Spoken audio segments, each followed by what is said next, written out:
Guarantee ವಿಚಾರದಲ್ಲಿ ಒಂದಷ್ಟು ಗೊಂದಲಗಳು ಶುರುವಾಗಿದೆ, ಒಂದಷ್ಟು ನೀವು ಕೂಡ ಹಿರಿಯರಿದ್ದೀರಿ, ಈ ಗೊಂದಲಗಳಿಗೆ ತೆರೆ ಬೀಳುತ್ತಾ ಅಂತ ಹೇಳಿ. ಯಾಕೆಂದ್ರೆ ನೋಡಿ, ಬಹಳ ಸ್ಪಷ್ಟವಾಗಿ ಮಾನ್ಯ ಮುಖ್ಯಮಂತ್ರಿಗಳು ಹೇಳಿರೋದು, ಗ್ಯಾರಂಟಿ ಯೋಜನೆಗಳನ್ನ ನಿಲ್ಲಿಸುವ ಪ್ರಶ್ನೆನೇ ಇಲ್ಲ.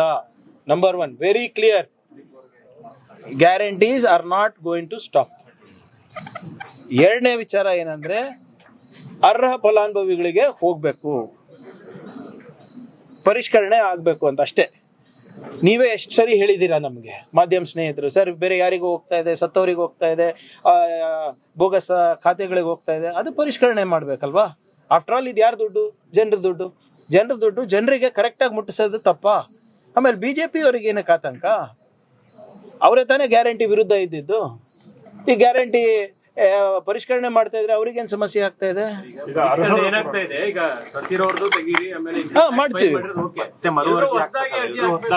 ಈಗ ನಮ್ಗೆ ಹೆಂಗ್ ಗೊತ್ತಾಗ್ತದೆ? ಈಗ ಒಂದ್ ಮೆಥಡ್ ಇರ್ಬೇಕಲ್ಲ ಸರ್. ಯಾರು ಬದುಕಿದ್ದಾರೆ, ಯಾರು ಸತ್ತಿದ್ದಾರೆ, ಯಾರು ಟ್ಯಾಕ್ಸ್ ಕಟ್ಟಿದ್ದಾರೆ, ಒಂದ್ ಮೆಥಡ್ ಇರ್ಬೇಕಲ್ಲ. ನೀವು ಅರ್ಜಿಗಳು ಹಾಕಿದಾಗ ನಮಗೆ ಪರಿಶೀಲನೆ ಮಾಡಕ್ ಅವಕಾಶ ಸಿಗುತ್ತೆ. ಬ್ಲಾಂಕೆಟ್ ಆಗಿ ಕೊಡ್ಬೋದು. ಇಲ್ಲಿವರೆಗೂ ಯಾರಾದ್ರೂ ಹೇಳಿದಾರ ನಮ್ಗೆ ಸಿಗ್ತಾ ಇಲ್ಲ ಅಂತ, ಕಟ್ ಆಗಿದೆ ಅಂತ ಹೇಳಿಲ್ಲ ಅಲ್ವಾ? ಈ ಅಭಿಯಾನ ಪ್ರಾರಂಭನೇ ಮಾಡಿಲ್ಲ ನಾವಿನ್ನ. ಅದಕ್ಕೆ BJP ಅವ್ರು ಯಾಕೆ ಆತಂಕ ಪಡ್ತಾ ಇದ್ದಾರೆ? ನಿಮ್ಗೆ ಗ್ಯಾರಂಟಿಗಳು ಇಷ್ಟ ಇಲ್ಲ ಅಲ್ಲ, ಫಸ್ಟ್ ನಿಮ್ಮ ಕಾರ್ಯಕರ್ತರಿಗೆ ಹೇಳ್ರಪ್ಪ ಇದನ್ನ ಬಿಡ್ಲಿಕ್ಕೆ, ನಮ್ಗೆ ಬೇಡ, ಸರ್ಕಾರದ ದುಡ್ಡು ಬೇಡ ನಮ್ಗೆ ಅಂತ ಹೇಳಿ. ಅದು ಒಂದು ಅಭಿಯಾನ ನಡೆಸಿದ್ರಲ್ಲ ಮೋದಿಯವರು, ಗಿವ್ ಅಪ್ ಅಂತ, ಸಿಲಿಂಡರ್ಗಳು LPG ಬಿಟ್ಕೊಡಿ ಅಂತ ಮಾಡಿ, ಏನೋ ಗ್ಯಾರಂಟಿಗಳನ್ನ ಗಿವ್ ಅಪ್ ಮಾಡಿ, ನೀವು ಅಭಿಯಾನ ಮಾಡಿ BJP ಅವರು.